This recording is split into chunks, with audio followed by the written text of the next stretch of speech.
Yep, we're here. It's Monday. We've lived through another weekend. Yes, indeed. Another week of... but this one is a week that'll be much different than previous weeks because... Why, Joe? Why? Tell us why. Well, the last few weeks we've been in late summer, and that's gone bye-bye. And for the next week or 10 days at least, it looks like we're going to be seeing temperatures. Well, today we made it mostly into the mid-60s, a few upper 60s. Temperatures at least 5 to 15 or more degrees colder than that in the days to come. And at this point, I should tell you that the man that just spoke in those dulcet tones is Joe Rayo, FiOS 1 News of the Hudson Valley, lower. And the lower? Well, socially, I'm lower. Well, you took that and ran with it. It was the Groucho Marx line. Yes. And over here, the gentleman who was so kind to introduce me until I screwed it all up is Joe Chiaffi, FiOS 1 News, Long Island and New Jersey. Right, you didn't screw it up. Are. Yes. All right, so let's. I think I'm going to begin tonight with a little lecture. A poem? No, a little lecture. Okay. Because here we are, the 15th of October. We are halfway through the month, and of course, the chatter is just going off the deep end about something 2 weeks from now, and of course, with this colder pattern that has set in, the snow-eaties have woken up from their graves, yes, and they are now just chomping at the bit. Well, it's October 15th, okay? So I don't know. I know whatever you've seen, take a step back, okay? How many times have we had forget outside of the one from the end of October 2011. Right. That was at the end of October. We're right. talking now. But even so, I mean, how many times have we gotten accumulating snows in the month of October? You can probably count them on your hand over the last 100 or so years. I remember in let's see, it was... Well, thanks God you said 19 and not 18, but go on. Right. 1987, I believe. I think it was actually as early, believe it or not, Joe, as the 4th of October. There was some kind of a significant or major snowstorm that took place, not in New York City and not even in the immediate suburbs, but up north in the Catskills and in portions of, I think, Dutchess County and Putnam and Orange, and there was actually more than a few inches of snow. I believe it was it was 1987. October 4th stands out in my memory here. So it has happened that early. And you mentioned already the 2011 scenario where I had 14 inches of heavy wet snow on my property in Putnam Valley on the 29th of October. No Halloween that year. Right, clearly. But it happens every once in a while. I hope it does not happen this year. Well, look, this is where, and I would tell snow lovers and snow enthusiasts and the weather enthusiasts out there, you spend the month of October and the month of November kind of searching around for clues. To me, I sort of described this in a post I did yesterday, and if you want to check out the post, it's on. You can check it out. I put a link to a Patreon link up, and you can read all about it. And I'll go through a few of those things today. But it's kind of like a puzzle in the world of Harry Potter, where, well, you got these puzzle pieces, and you're putting the puzzle together, and while you're putting it together, the pieces all change. Yeah. And you think it's going to fit, and then you realize it doesn't, and it wants to fit someplace else, and then it doesn't, and on this goes. And basically, that's what we're going to be doing over the next 6 weeks or so, is looking at these clues, and I have one such clue available tonight to look at, and that is the growth of snow cover in North America. And this chart that I have up here, and you can see it, the standout red line is this current year. The green line is last year. This is snow cover growth across North America, which this time of year is really mostly in Canada. Right. Have some snow in the Rockies and out west, but it's mostly in Canada. And you'll notice that red line is at the very top of the chart there. The growth is at a record pace and it's the strongest growth anytime in the last 13 years, be it it's a small data set, but it is well outperforming the snow cover growth of any of the past 13 years. Now, we saw last year where that snow cover growth was extensive and probably played a big role in the early blast of cold weather that we had. Right. Whether that repeats in similar fashion this year, or maybe it shows itself perhaps in a different way, we don't know yet.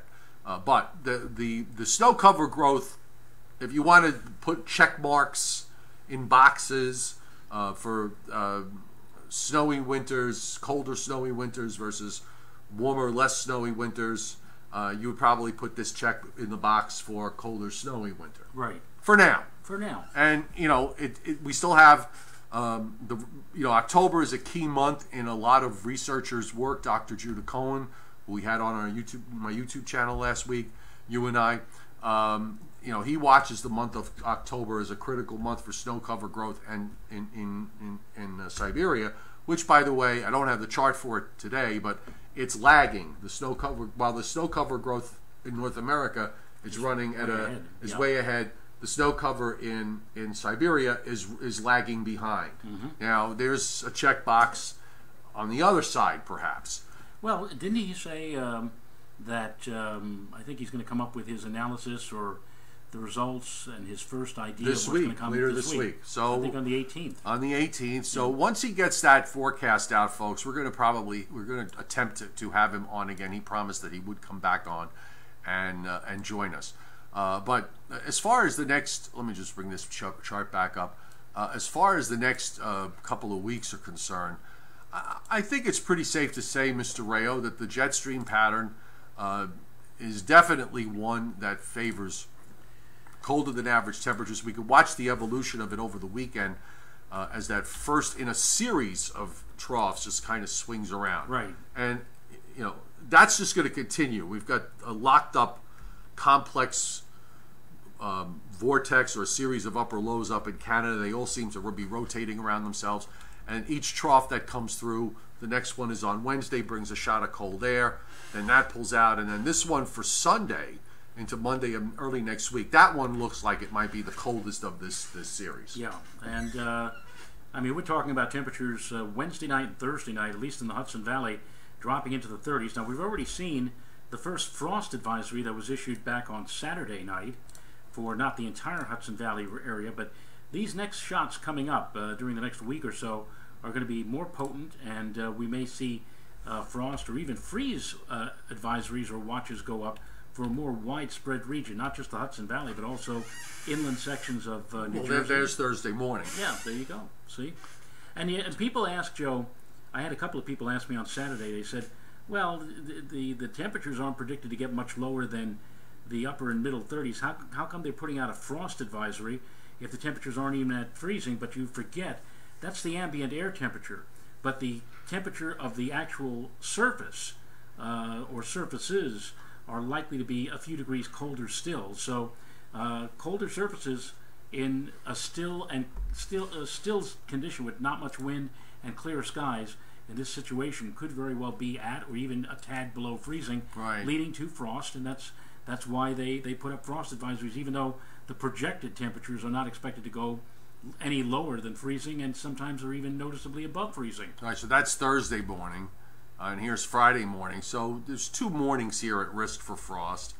And then the next shot will be, this is the cold air comes in on Sunday. So this is Sunday morning, which is, just at the point of its arrival. Sunday's daytime temperatures, not out of the 40s. This is Monday morning, 8 a.m. So these are actually probably an hour past where the lows would be. So you might want to knock off a degree or two to these numbers. But Monday morning next week, we're looking at temperatures down even in the 20s, upper 20s in parts of northwest Jersey and in the Hudson Valley. And then after that, the air mass starts to moderate again, and there might be another shot of colder air around the middle or latter part of next week.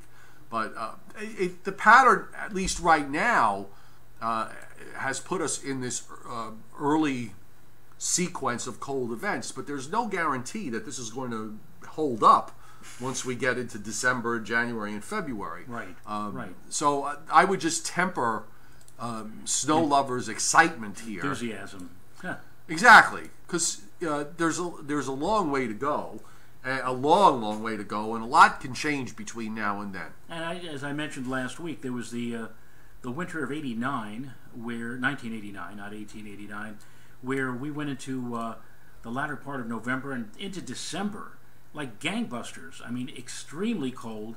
The average temperature at Central Park, I think in December of '89, was something like 25 degrees, which is like 10 degrees below normal. Yeah, it was one of the coldest Decembers that occurred, and I know what that was followed by. And then that we had some snow. But everybody said, "Okay, this is it. This sets the stage." We even had a snowstorm on Thanksgiving Day, right, in 1989. So everybody was saying like that. Oh boy, this is going to be one wild and woolly winter. But of course, as soon as we crossed over into January, it just shut off for the rest of the way. Absolutely. In fact, I remember New Year's Eve, the temperatures were on the rise. There was a thick fog covering. I was on Long Island at that time, and it was thick fog and mist. Temperatures climbing through the 30s into the 40s, and that was the opening salvo of a series of very warm air masses for January and February. And that pretty much that was it. That was it. So when we go longer beyond the 7 and 8 day time frame, the trough wants to stay in the east. It actually gets kind of blocky in the long term. I was looking at some of the teleconnections and some of the values with the teleconnections, bringing the NAOs, forecast to go negative for a while later next week and beyond. There's been a few runs of the GFS have taken on this more blocky look toward the end of the month. So, I think the idea that maybe toward the end of the month there's going to be some kind of system impacting of size impacting the East Coast in some way is not an unfair assessment. It's not an incorrect analysis. Where I would go, where I would caution everybody is that I would not at all talk about specifics in terms of where things are from run to run, because I just think that's an exercise in futility. Just as an example, Joe. I mean, this was today's run with the late afternoon run has an animal low that goes up towards Chicago. The run before that earlier today was doing crazy things with a tropical system that it developed in the Gulf, and then it lost it, and then Stoffel formed another one that comes up the East Coast in some fashion. And then you go back to last night, and everybody was going off the deep end over that, which is like some sort of monumental gale center that's sitting out southeast of Cape Cod. I mean, who knows? This is when you see stuff like this. It's in the who knows territory. And the best one, the best one of the day is the one I told you to look at, right, which was the Canadian model, which for early next week, for the middle part of next week, dug some kind of system down and decided to produce a big wet snowfall, probably circa 2011. And I'm just showing you this, folks, because we're getting to the time of year where every run is going to do something along these lines. So please, just relax, okay? I'm just illustrating here. What do we got? 14 inches. I mean, this is just that it has it is really just nonsense. Is that a 20? That's a 20. That's a 20. Right over your house. Back. Yeah. Oh, wow. Why don't you just shut off your power now? But you understand what my point is. You're going to see nonsense like this, and we're going to be dealing with this for the next 4 months. So, please don't be looking at maps 10 days out, 15 days out, showing mega snow amounts when there's probably a 99.9% chance that it's never going to look the way it's showing. And there are probably a few people right now saying, well, "What does a NAM show?" Right. NAM doesn't go out that we're far. Not doing that. A couple of other things of interest I thought we'd look at. This is Tropical Storm Tara in the Pacific, and it's just off the coast of southern Mexico. It is so tiny. It makes Beryl look like a huge storm. If you think back to Beryl back in when was it, late June or early July, that was basically the size of a cluster of severe thunderstorms. This one is even smaller than that. Gales only go out 25 miles from the center. I mean, literally, you can go covering the south shore of Long Island to the north shore of Long Island. Yeah. That's how tiny it is. I don't even know why they bothered to even give it a name, but I guess... Well, there's a closed circulation, and, you know, they got to do what they got to do. And meanwhile, the other thing is, if you look in the Caribbean, near Central America, we have disturbed weather there that shows some sign of organization. There's probably a weak low, but that's going inland into Central America. Other than that, the tropics are gone. Leslie moved into Portugal and brought 75-mile-an-hour winds and heavy rains there. That was Saturday night. Saturday night. So that's done. So the bottom line here in terms of our overall weather picture going forward is we're just going to continue to see these shots of cold air coming in every couple of days, and there won't be much of a warm-up in between. So if you're looking for temperatures to get back to the 70s and humidity enough to make your hair curl, that's not going to happen. That may not happen now for quite some time to come. Okay. See, Justin Durso says this is the first he's hearing about this. He loves to hear the latest weather gossip. Yeah. Well, you know, Justin, if we can't gossip, why live? I mean, seriously. And you know the old saying, Joe. If you don't have something nice to say about somebody, come sit by me. Yeah. If, by the way, for those of you, if you missed it, if you want to see our show with Dr. Judah Cohen, it's on my YouTube channel, and it's called Dr. Judah Cohen. Oh, okay. So it's on there on my YouTube, the library of my YouTube channel. Christina Morel pointing out that yes, we've heard a disaster of biblical proportions, etc., etc., etc.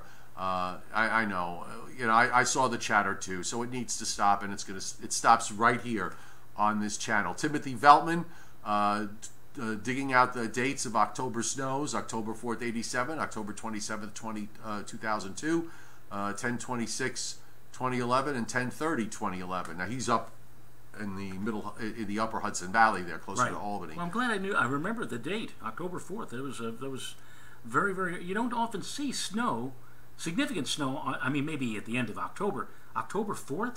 That's crazy. Yeah, no, that's.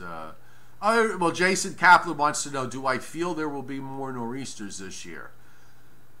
Well, look, you know, we went out last year with everybody wondering where all the nor'easters were, and we had 4 of them in 2.5 weeks. So that was probably a whole season's full of nor'easters. I mean, you know, if you get 1 or 2 of them during a winter, that's pretty darn good. That's usually a lot. Yeah. So I don't know. I mean, a lot. There's too many. There's too many open questions in the long range to give an honest answer to that question. It's tough. You know, we went through a long stretch where it seemed really quiet, that we weren't getting many of them. And then suddenly last March happened. On the other hand, I'm a firm believer of the trend being your friend, so maybe we'll pick up where we left off. I don't know. I think the way I always approach things, Joe, with respect to, first of all, I don't really try to look too much beyond the 2-week time frame, and even then only in broad generalities. But you know, we have to just kind of wait to see when these things sort of appear inside the short range or medium range, and then we figure it out. Well, sometimes even the short range. A few years ago, we had a snowstorm. It was on Super Bowl Sunday. Everybody was excited about Super Bowl Sunday, and I just happened to say, well, let's take a look and see what the map showed. And all of a sudden, there was this thing for like Wednesday, 3 days later. I said, where did this thing pop up? And it turned out that was the biggest snowfall, I think, of the season. That was 2 years ago. Was it Fort? Yeah, that was. Wait, was it 2 years ago, Joe? It was early. Yeah, that was the. Yeah. That I know what you're talking about. That was the one. That was the one in that winter where it was warm most of the time, but every time the only times it got cold, it also snowed. Yeah. Yes, the blizzard of which goes to 16. show you. Which goes to show you sometimes the usefulness of a 7-day or a 10-day forecast. Right. You know. David Schwartz, was Leslie tropical when it went into Portugal? I don't think it was. They did make it post-tropical. And by the way, speaking of which, just on a more serious note, was the fact that, you know, with what we saw last week with Hurricane Michael, which pretty much evolved over a 2 or 3 day period, There were hints about it in the long range. Some models a bit more than others, but in terms of getting it up to the proportion of getting it to a Category 5, that really was not shown or indicated. And we noted that a lot of forecasters, myself included, had a lot of trouble with it early on because of the fact that the upper pattern just didn't appear to be overly favorable. Right. And, well, you know what? It became overly favorable. Yes. Let's see. Ryan Ford is going to be at my library presentation. That's Wednesday night. In New Jersey. You know what? I can bring it up. Hang on.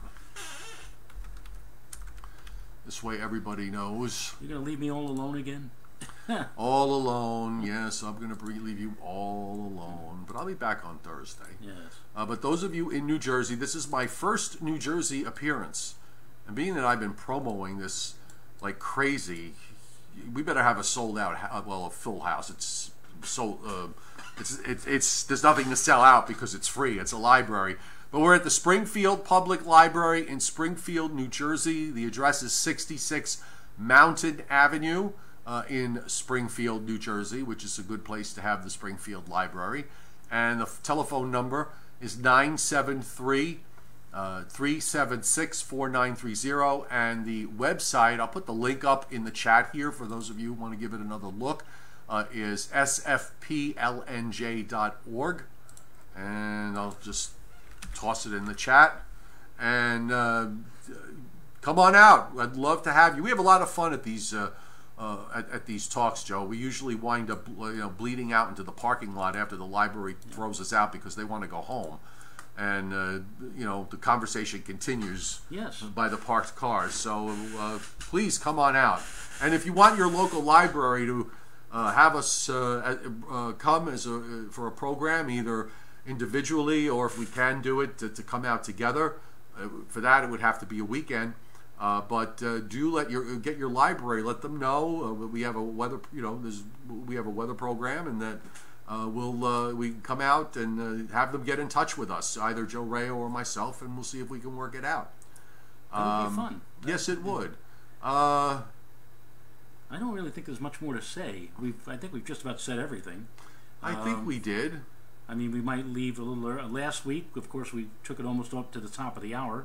So the fact that we're only at 9:44 now, if we that's good. If we cut off now, I might be able to get this down in my library sooner. Mr. Briller, who's going to be there on Wednesday, the correlation between the end of an early tropical season and an early start of winter. There is a rough correlation with that, and remember, that's a broad statement because location could mean everything. It doesn't necessarily translate specifically into heavy snow and cold, either together or separately, but there is a broad correlation that suggests that when hurricane season's shut down early, it's an early onset of winter, which, if you think about it, it makes sense. Right. It really does. But on the other hand, let me also point out that originally this particular hurricane season was supposed to be a below average or below normal hurricane season. In fact, they revised it, then re-revised it, they right. being the guys at Colorado State. And as of right now, we're already, up to what, the M storm? Or we've had more than our fair share as opposed to where we normally would be at this point with tropical cyclones, tropical storms, and hurricanes. So, right, and this in a quote El Nino year, and El Nino usually goes to suppress this type of activity, but it didn't really do much to suppress what we've seen in recent weeks around here. Blair Boyer says, "Will there be a bus from the city?" There should be. To take him to the library. Oh, to Springfield. Right, yeah, there should be, but they're make sure you get the right Springfield. This one's in New Jersey, not Vermont, in Massachusetts, not Vermont, Massachusetts, or Illinois. Or something. I think it's like 37 Springfields in this country. So yeah, I'm just checking around here. Eileen Zernicki said she enjoyed the Center Reach and Deer Park library shows. By the way, I do have another Long Island one coming up. Just set it up today in Babylon. That'll be on Wednesday, December 12th. Okay, so mark that down. You don't really, Ryan Ford, you can just show up. There won't be. I don't believe that you have to pre-register for it. Okay, so you can just show up. All right, let's call it a night, Joe. I don't really have too much going on. We got some nice weather tomorrow for the most part. I think it's going to be basically a quiet weather pattern now, albeit chillier or colder and maybe windier, but no big storms looming on in the immediate future, and we'll just play it by ear and see how things all pan out this week. All right, folks, you can find some more on my Patreon platform. If you want to give it a look, there's the link up on the chat. In the meantime, tomorrow, back to my usual live streaming duties on YouTube, probably at about 6 o'clock Eastern Time, and then Joe and I will be back tomorrow night about 9:15 to do the Joe and Joe show. And we hope everybody tunes in. We have a nice group, and I'm sure as we get deeper into the fall and winter season, we'll see the viewing numbers, inexorably start to climb. If only. If only. Have a good night, everybody. We'll see you tomorrow. See you later.